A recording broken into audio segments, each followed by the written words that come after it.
Bismillahirrahmanirrahim. Assalamualaikum warahmatullahi wabarakatuh. Alhamdulillahi rabbil alamin.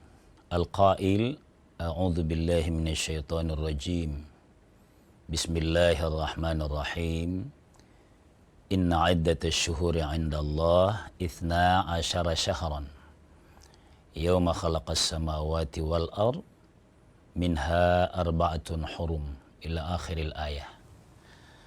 Wassalatu wassalamu ala asyrafil anbiya'i wal mursalin wa ala alihi wa ashabihi ajma'in, amma ba'd.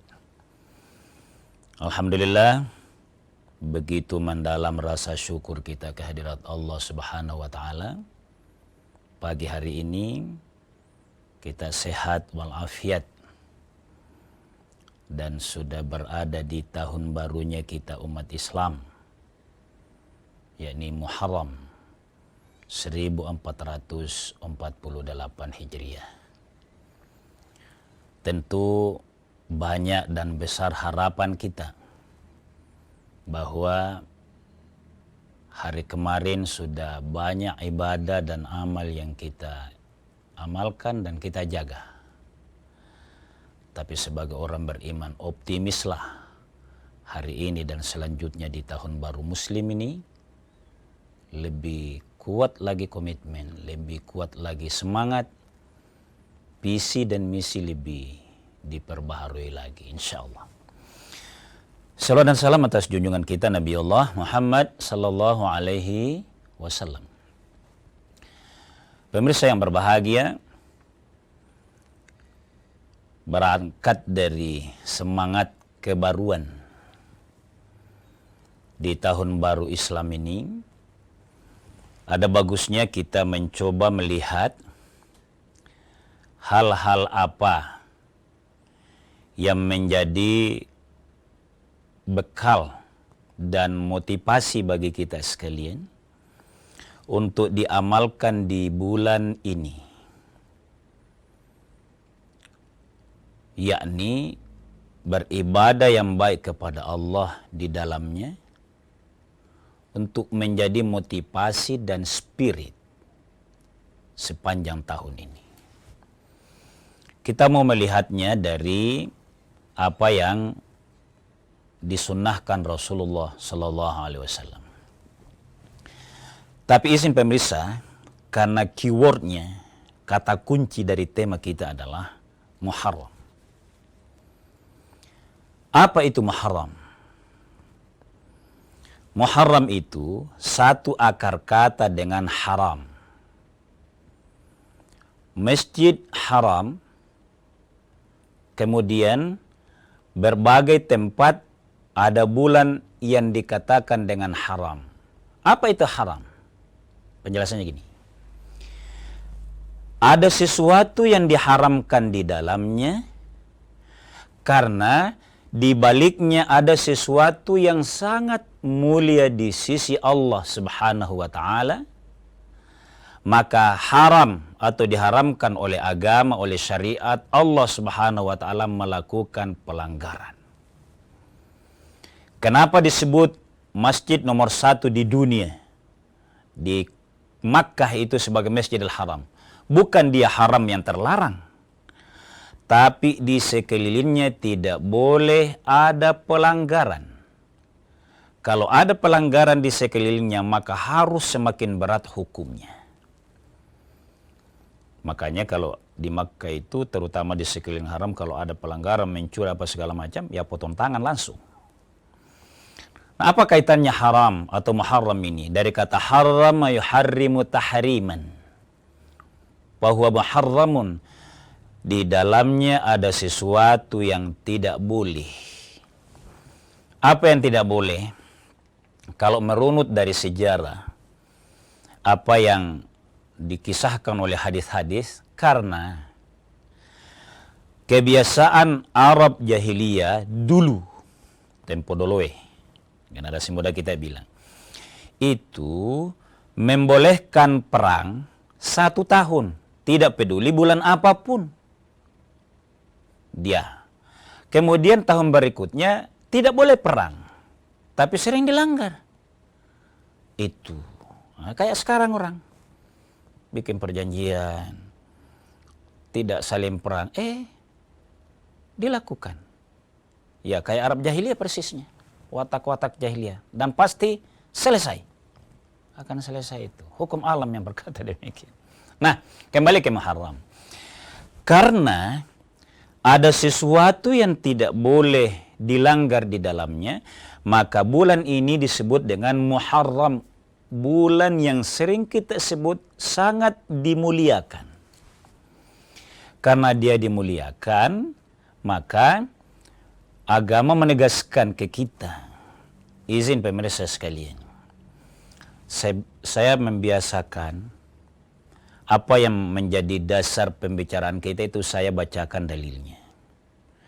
Karena sejelas-jelasnya uraian, pemberian definisi atau ta'rif oleh hamba Allah, yang paling menerangi qalbu mukmin itu adalah apabila dalilnya kita bacakan. Nah, saya bacakan dalilnya.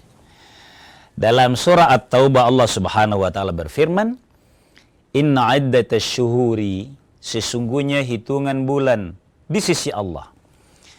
Indallahi 12 syahran fi kitabillah. Itu ditulis, ditetapkan oleh Allah dalam kitabnya. Kitab itu ketetapan Allah, ditulis. Kan kalau ditulis itu tidak terhapus. Apalagi kalau Allah. Dia tidak pakai pensil. Yang mudah dihapus-hapus. Tapi ada juga perilaku, kalau bukan keyakinan kepada Allah, dia tulis, dia hapus-hapus. Dia rubah-rubah angkanya. Kalau perlu kertasnya yang diganti. Kata Allah, yauma khalaqas samawati wal ardh, bersamaan pada diciptakannya oleh Allah as-samawat, langit dan bumi. Penegasannya adalah minha arba'atun hurum. Di dalamnya ada 4 yang sangat dimuliakan dan dilarang melakukan dosa di dalamnya. Kalau dibawa ke hadis, Nabi jelaskan begini. Di Abu Bakrah ada 3 yang berturut-turut, yakni bulan 11, 12, dan bulan 1. Dzulqa'dah, Zulhijjah, dan Muharram. Ada yang berpisah, yakni bulan Rajab. Kita lanjutkan setelah jeda sejenak.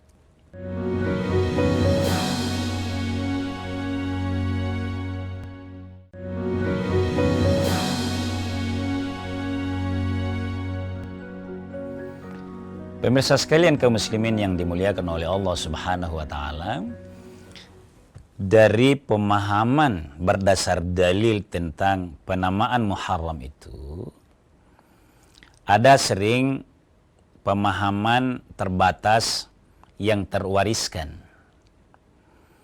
Karena namanya Muharram, poinnya sudah ketemu, dikatakan Muharram diharamkan perbuatan yang terlarang di dalamnya, berlipat ganda larangannya. Karena ada yang jauh lebih berlipat ganda kalau kita berbuat baik di dalamnya. Jadi motivasi.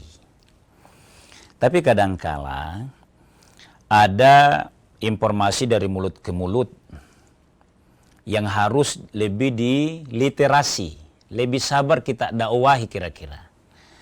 Misalnya ada yang bilang Muharram itu bulan sial. Pernikahan di dalamnya terbatas. Dan terbukti memang.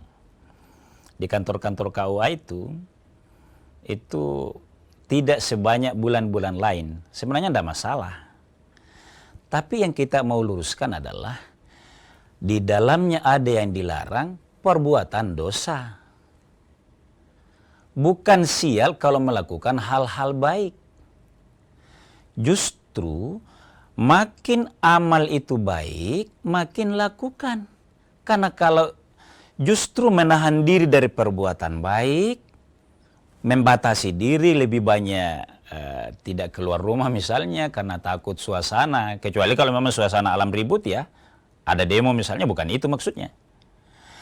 Jangan membatasi diri, justru lakukan perbuatan baik itu. Jadi bukan bulannya yang sial. Bukan. Tapi sesuatu yang Kalau kita tahu dia baik, lakukan saja. Doakan di dalamnya. Jangan, itu tadi.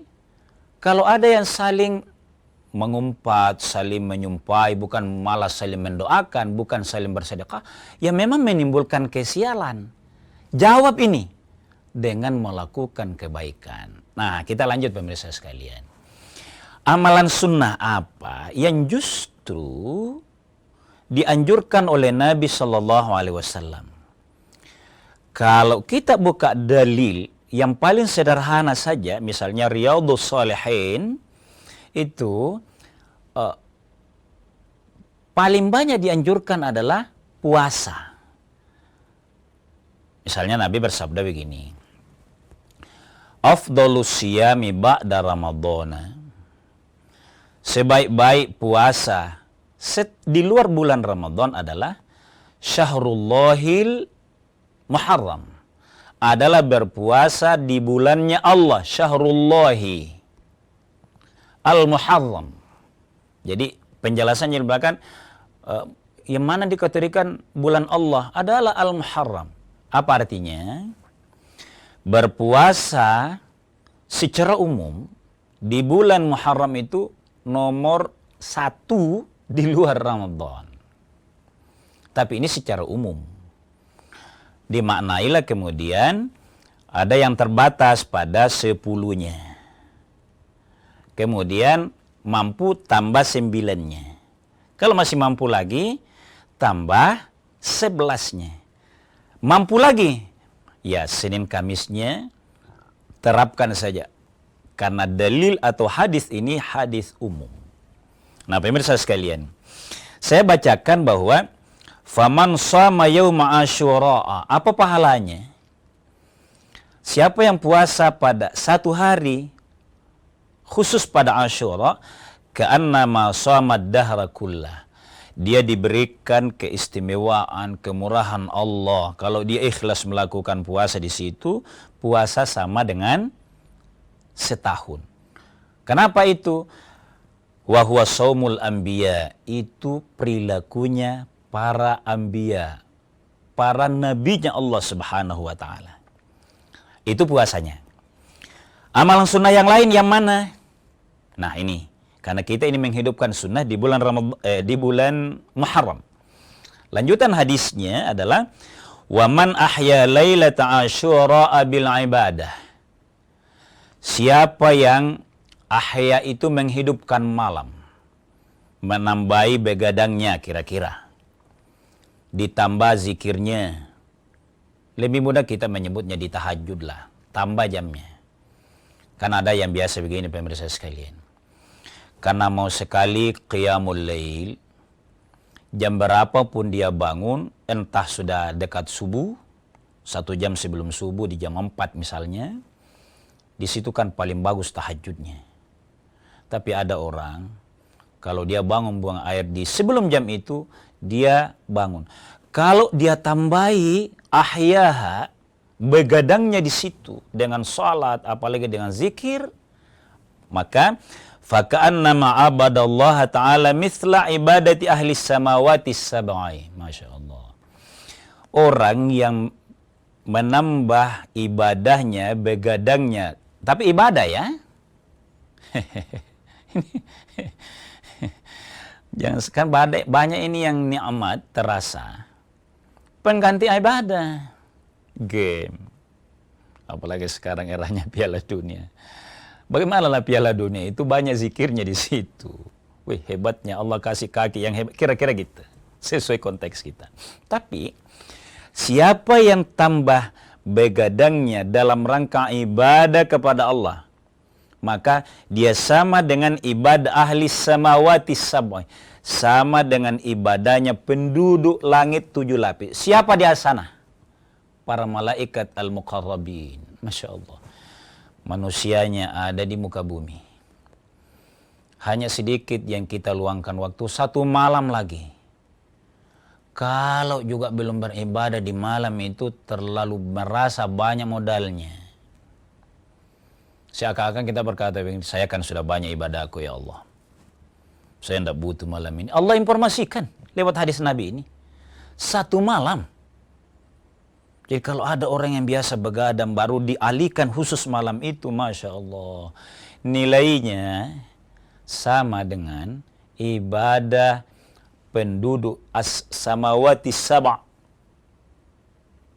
penduduk langit yang 7 lapis.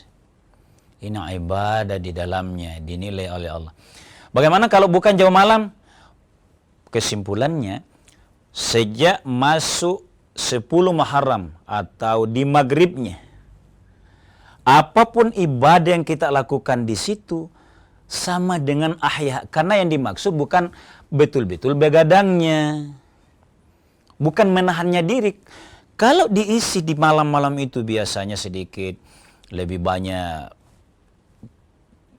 kerja lah misalnya, walaupun ibadah juga itu kerja.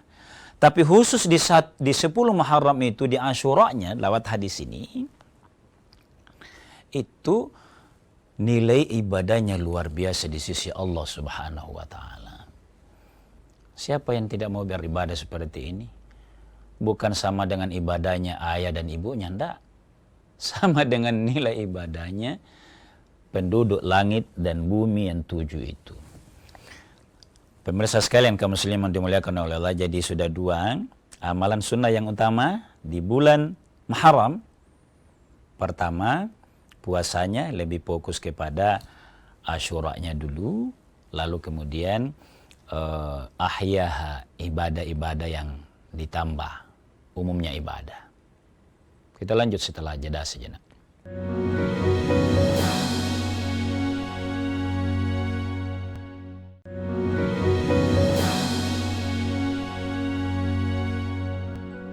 Pemirsa sekalian kaum muslimin yang dimuliakan oleh Allah Subhanahu wa Ta'ala, di bulan mulia di tahun barunya kaum muslimin ini, ayo timbulkan motivasi. Adakan muhasabah seperti yang kita lakukan di akhir tahun kemarin, di tanggal 29 Zulhijjah. Kita muhasabah, mengetahui diri. Tetapkan visi bahwa usia saya sekarang ini, terus misalnya 50 tahun. Sisa ke depan Allah yang tahu. Tapi Nabi memberikan contoh 63 tahun. Makanya ada visi yang kita tetapkan, ada niat, mudah-mudahan menjadi komitmen yang istiqamah untuk lebih baik, semacam baru diri kita. Nah, apa amalan sunnah lagi yang diamalkan oleh Nabi SAW di bulan Muharram? Pertama, wa man saqa fi yaumi Asyura asyurbata ma'in. Ini memberi minum, artinya ya kan bagian dari sedekah, tapi langsung minum. Kalau sedekah kan umum. Barang siapa yang sempat memberi minum kepada saudaranya, saqahullahumma yaumal atashil akbar ka'san. Allah yang akan memberikan minum pada hari sedaha-dahaganya orang. Di mana dahaganya orang? Apakah di muka bumi ini kalau setahun tidak pernah turun air? Iya. Tapi yang dimaksud hadis ini, paling hausnya seseorang adalah di padang mahsyar sebelum ke akhirat nanti. Di situ paling hausnya seseorang memberi minum di situ. Maka Allah yang kasih minum. Ini orang kita di Sulawesi ini atau di umumnya di Indonesia bukan sekedar minum. Kan minum serak, bahkan minum, tapi ada gulanya, ada jahenya segala, yang manis, ada buburnya. Saya mau sampaikan, apa yang menjadi kegembiraan seseorang, niatkan kepada Allah. Bubur misalnya, bubur apapun namanya. Bagi saya, jangan ada kelompok yang langsung membid'ahkan itu. Mana lebih mulia memberikan air putih dibanding yang ada manisnya. Kalau menjadi adat, apa masakkah di dalamnya? Kecuali kalau diniatkan menjadi itu wajib. Ini hadisnya. Saqahullahu yaumal atshil akbari ka'san la yadma'u ba'daha abadan. orang yang apabila diminumkan di hari kemudian itu di padang mahsyar oleh Allah Subhanahu wa taala, dia tidak akan pernah dahaga lagi. Motivasinya luar biasa pemirsa sekalian. Yang berikutnya, apa juga yang dilakukan oleh Nabi sallallahu alaihi wasallam di bulan Muharram? Entah satu Muharramnya, pokoknya dalilnya ini umum, di bulan Muharram. Kalau tadi 10 Asyuranya ya. Wa man tasaddaqa bi shadaqatin fa ka'annama lam yuraddu sa'ilun qad. Siapa yang bersedekah di dalamnya, mirip-mirip tadi, dia seakan-akan memberikan yang tidak pernah terputus sedekahnya. Luar biasa motivasinya. Ini dilakukan oleh Nabi. Apalagi wa man tasala wa tatahhara yauma asyura lam ya'rud fi sanatihi al-amradul maut. Ini motivasi ya.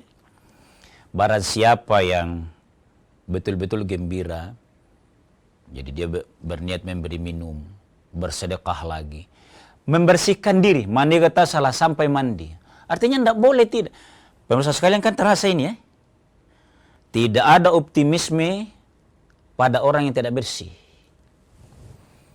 Seperti yang kita lakukan kepada anak-anak kita, kalau mau mandi dulu nak, jangan dulu yang lain. Sampai disebut di dalam hadis Nabi ini sallallahu alaihi wasallam oleh Syekh Abu Bakar Asy-Syatta dalam kitab I'anatut Talibin. Saya garis bawah ini pemirsa sekalian. Tidak banyak orang yang hebat membaca kitab I'anatut Talibin. Kenapa? Karena I'anatut Talibin domir-domirnya itu mustatirnya biasa panjang baru kita tahu objeknya. Sehingga tidak banyak yang baca ini. Terutama yang tidak santri ya. Tidak mudah. Ini sampai mandinya juga disebut. Wa man masaha ala ra'si yatimin au ahsana ilahi. Siapa yang masaha menyapu kepalanya anak yatim. Masaha menyapu. Kayak wudu itu kan masaha namanya. Sekedar menyapu.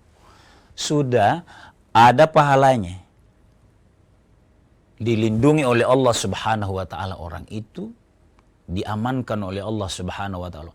Tapi ini maksudnya kan bukan cuman sekedar menyapu. Sekedar menyapu juga boleh. Tapi kita di Indonesia diterjemahkan ada namanya lebaran yatim. Apa isinya? Bersedekah di dalamnya, kasih gembira. Ada biasa majelis taklim, ada organisasi, ada kelompok, ada jamaah. Ada belanja khusus anak yatim, luar biasa. Ini masaha yang disebutkan oleh Nabi, tapi masaha yang dimaksud intinya menggembirakan. Sekedar menyapu saja sudah ibadah. Kasih sayang dan doa. Gembirakan orang-orang yang terbatas itu di bulan Muharram. Lebih khusus. Saya sangat setuju istilah itu, lebaran yatim. Banyak dilakukan oleh organisasi, oleh dinas, oleh kantor, Masya Allah. Di tengah banyaknya yang syubhat-syubhat. Di tengah banyaknya yang meragukan. Apanya yang meragukan? Negara sudah gaji kita lebih dulu sebelum kita bekerja. Itu namanya gaji pegawai. Mau jamnya terpenuhi atau tidak, digaji oleh negara. Bersihkan semua itu dengan, ya salah satunya di bulan Muharram lebih khusus. Menyapa, menyantuni anak-anak yatim. Pemirsa sekalian, sebenarnya bulan Muharram dijelaskan sedemikian rupa oleh agama, oleh Allah Subhanahu wa taala, lalu ditafsirkan oleh hadis-hadis Nabi sallallahu alaihi wasallam. Artinya agar kita hambanya ini kembali mensyukuri nikmat Allah, kita panjang usia, apalagi kalau ada rezeki tadi, kesempatan berbuat baik. Wujudnya macam-macam. Bersedekah, kasih minum, menyantuni anak yatim piatu. Mudah-mudahan demikian Allah memudahkan, memurahkan juga rezeki kita, sehingga dalam bulan Muharram menjadi start awal kembali, banyak berbuat baik di dalamnya. Imbalannya menjadi modal berbuat baik setelah bulan Muharram nanti, insya Allah. Sekian dan demikian. Selamat di tahun baru Islam 1448 Hijriah. Hadanallahu wa iyyakum ajma'in. Wassalamualaikum warahmatullahi wabarakatuh.